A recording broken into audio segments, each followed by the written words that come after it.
Welcome to the Divolution, a show to empower, enlighten, and entertain divas and those that love us.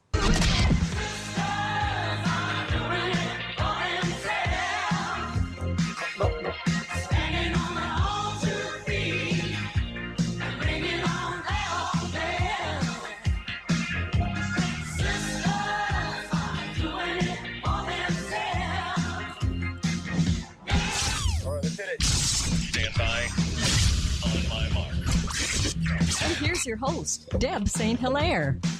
Hello, good evening on this fine, warmer, not warm, but warmer day than we have been having. It's headed in the right direction, at least. That gives me something to look forward to. I like it when it's like 77, 78. That's my ideal day. And when I came into the studio, since the sun's been out, it's been 78 degrees in here every morning. Nice. Yeah, I love that. So we only have one person here tonight, but it's Juliana Tacey, so it's okay. Yeah, it's okay. Yeah. And we don't have a guest this evening, and I didn't schedule one. And sometimes I do that on purpose because we don't get to talk about the devolution very often and what we stand for and what we need to and do. and why W4 Divas came about. And so every now and then I don't schedule a guest so that we can talk about that kind of stuff. Touching roots is good. Yes, it is. So that's what we're going to be talking about tonight. We're going to do the devolutionary oath, which we haven't done in a long time. And I thought that we'd talk about some things that I coach. And that's what I am. I'm a coach and a speaker. And this all started because of the book, it's called Devolution, the Evolution and Revolution of the Diva. And Juliana, do you realize that it's going to be in June, it will be 4.5 years for the show to be here in Michigan? Okay. Yeah. Because it was just after my divorce, and my divorce is going on 5 years. And it was it's 5 years for the show itself, but 4.5 for in Michigan. And the station now in June will be 3.5. Wow. I know, isn't that amazing? You're getting older, dear. No, just the show is and the network. Gotcha. And so, sometimes things don't happen fast enough for me sometimes. I have to wait for history and stuff to catch up to me is what I think it is. I mean, I have wonderful things going on in my head, and then I have to wait for technology to catch up to me. Right. Mine isn't so much as technology catching up with me as it is my vision coming into full fruition. And today, but things happen for fun. It's funny because you could plan and plan and plan stuff and not have it turn out because it just isn't the right time or whatever. So I'm going to tell you a little story. Go ahead. What happened. So remember, I was sick for the whole month of March and part of April.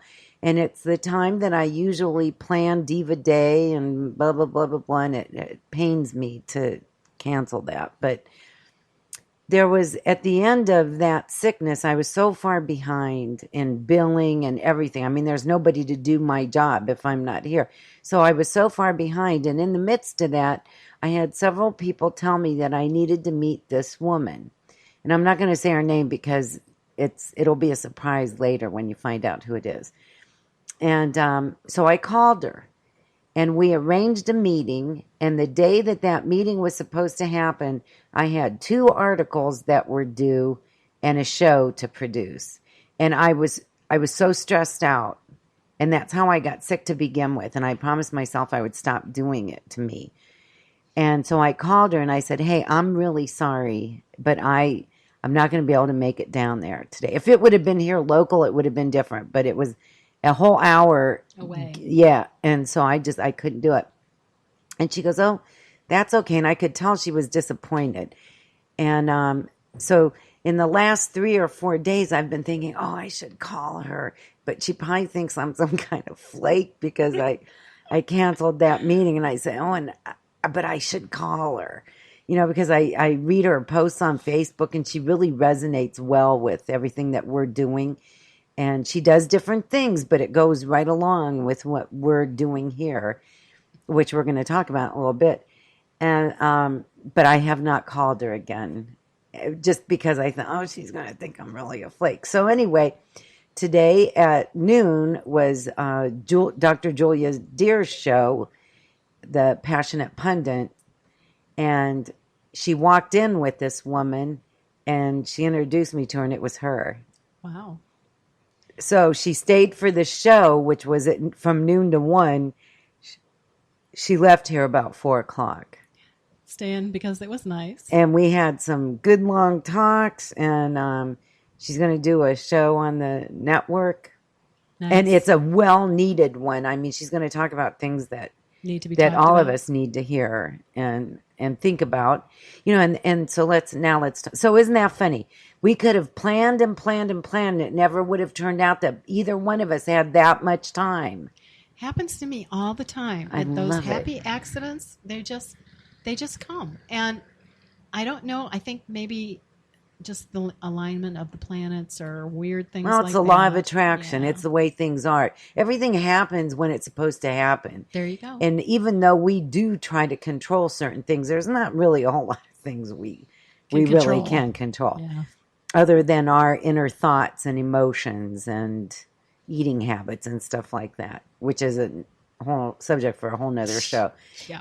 That would be a really good show too. Control Freak, we can call it, and talk about all the things you can control and all the things you really shouldn't even bother trying. Well, what is it that they said? Control is an illusion. Yeah. Isn't that the truth too? Mm-hmm. So, when I wrote that book in 2000, it was published in October of 2012. And not too long after that, a gentleman approached me about having a radio show on a different network. It was a women's network, but it was not based in Michigan. And he was charging me an exorbitant amount of money to host it there. And I kept thinking, wow, this seems like so much money for what I'm getting. But, maybe that. So I did some investigating, and it was a lot of money. And I was building up some listeners, and I had some pretty good guests, which helps build up listeners. But every time I would ask somebody to sponsor me, they would say the same thing, if only you were local. Yeah. Well, I was local. I was doing it out of my dining room at the time. But it's hard for people to understand. Local on the internet is wherever you are. Yes. But, like we are heard in 56 countries. So we're beyond local. And yet our major presence is local in Michigan. So I took that to heart, and my path, and again, it's what I put out into the universe. Yep. Several people told me about Josh Sharrow and that I should meet him. And, like 3 people. So I called him twice and left messages, and he never called me back. And then Jean-Ann DeShano, who's one of our sponsors, told me that I really needed to talk to him. Then I went to this restaurant that shall remain nameless. And while I was there, I gave the girl my card because I was making myself get in the habit of doing that so that we could get more listeners. Oh, look at that cute card. Oh, they have wheels like mine. Oh, look, something shiny. It's a beam. It's a Mini. Mini Cooper? Yeah, but it's a new one. So anyway, I digress. So while we were at that restaurant, that girl told me that I should meet Josh Sharrow. And I said, yeah, you're like the 3rd person that's told me that. And she goes, yeah, you should. He had an internet radio network called Last Choice Country. Mm-hmm. And it had been around for 4 or 5 years, 3 probably at the time. And while I was still in the restaurant, he walked in. Isn't that interesting? Uh-huh. So we sat and talked, and he thought I was full of baloney.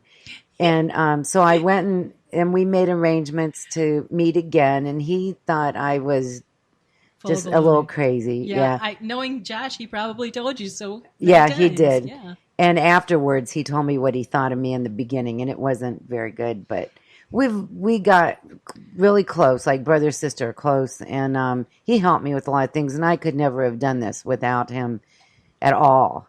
So he let me have an hour a week on his network on Last Choice Country, and we saw that it was actually attracting listeners, and so I thought, cool, that's really cool. And he would produce everything. I just did the show.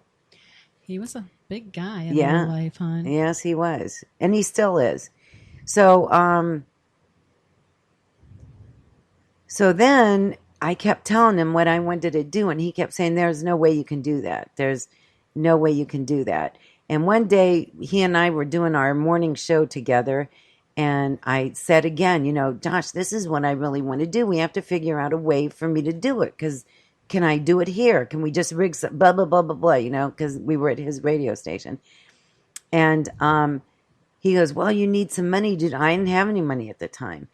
And he goes, you have to buy this and this and this. And his phone rang, and it was somebody asking him to host Shark Tank Bay City. Oh, yeah. Oh, yeah. And he just stood there looking at me like, because that's how it started. Yeah. So I went the first time, and I did not get the money. But I did sell a book. Yes, you did. And then the second time I went, I got the money. There you go. And then I kept trying to push it to get started, and I just couldn't get it going. And I drew back a little bit and just let it happen, and it just unfolded like it was supposed to. So you can't force things. And if you really want something, you can envision how it's going to be, but you can't set the time on when it's going to happen. It's going to happen when you are ready for it, and the universe knows you're ready for it, and in the universe's correct timing. And that's what the law of attraction is all about. Just this morning, I stopped at one of my clients' places of business. I almost said house. He doesn't live there. At his place of business on the way here. And he was mentioning how this expensive piece of equipment went out, and it's too old to bother fixing. And he goes, and it's funny because I just got a bunch of money back yesterday, and to replace that piece of equipment is the same amount as he just got back. And he goes, I had some money for a minute. And I said, yeah, but you know what? Be happy that you have it to buy that equipment, because if you didn't, what would you do? He would have been really SOL. Yeah. So if you change the way you look at things, the things you look at change, and the law of attraction will work more in your favor. So if you come from a place of want and need instead of a place of direction, it's totally different. It's the universe sees that you lack stuff because you put it out there, and it's going to continue to make you lack. That's just how it is. Yeah. And it has to be totally free from any doubt, or it will not happen. That's good. Good advice. It is. Yeah. Abraham Hicks is big into the law of attraction, and I listen to that on YouTube quite frequently because it's so powerful, and I'm always learning new things from them. And one of the things that they say is that if you want something and you can't just sit there and wait for it to happen. The universe likes action. So if you start taking, it doesn't have to be gigantic steps, but it has to be little steps in that direction, and keep picturing you in the situation that you want to be in. Keep picturing it. But if there's that slightest bit of doubt that you could never achieve it, it's like a train pulling in two different directions. Yeah. And you know that saying, 2 steps forward and one step back? That's where that comes from. Because you make some headway, but then you think, oh, this is impossible. And with the radio network, I never thought it was impossible. Josh told me it was impossible, and it was almost like a challenge. He's like, you can't tell me that. It's not. It's very possible. And like Gandhi says, everything's impossible until you do it. until it's done. Yeah, that's what I thought about going back to school. Right. So that's a good example of